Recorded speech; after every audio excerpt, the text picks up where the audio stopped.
सबसे पहले आदि देव महादेव के चरणों में प्रणाम करतनी, माँ जगदम्बा के चरणों में प्रणाम करतनी, समस्त देवी देवताओं के चरणों में प्रणाम करतनी, तीन सूत्र बताने वाले हरेंद्र भाई के चरणों में प्रणाम करतनी, नीलम दीदी के चरणों में प्रणाम करतनी, जितना हमारे भाई बहन बाड़े यूट्यूब चैनल में भाई बहन दीदी बाड़ी सभी के चरणों में प्रणाम करतनी।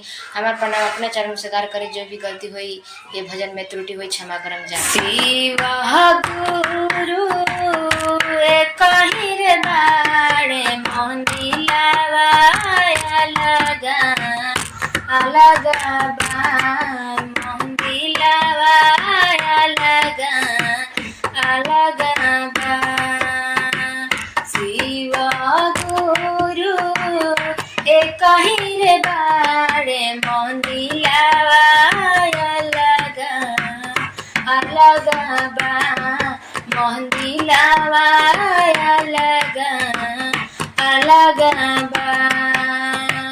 केहू बस नगरया केहू बस टोला, सब कर ध्यान शिव गुरु पहोला।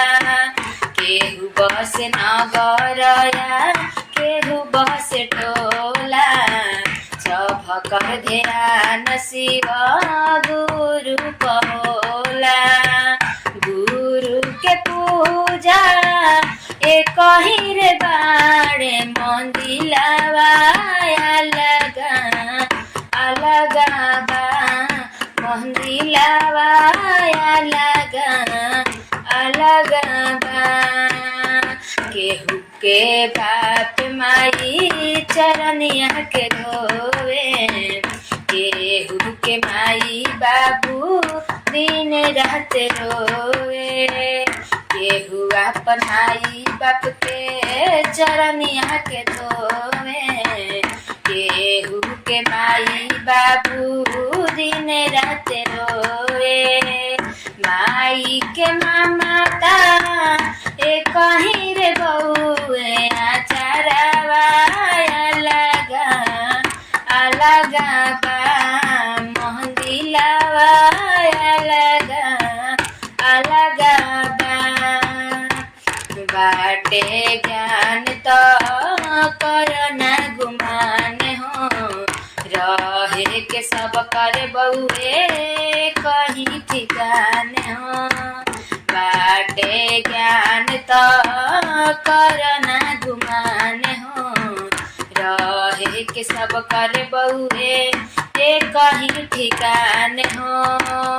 सब कर नहिया कहीं रे हउए बिचारावा अलगा अलगा बिचारावा अलगा अलगा मोहनीलावा अलगा अलगा हीरा जनम पवला सुनार तन हो, तब काहे ताना गंदा तोहर मन हो। हीरा जनम पवला सुनार तन हो, तब काहे ताना गंदा तोहर मन हो।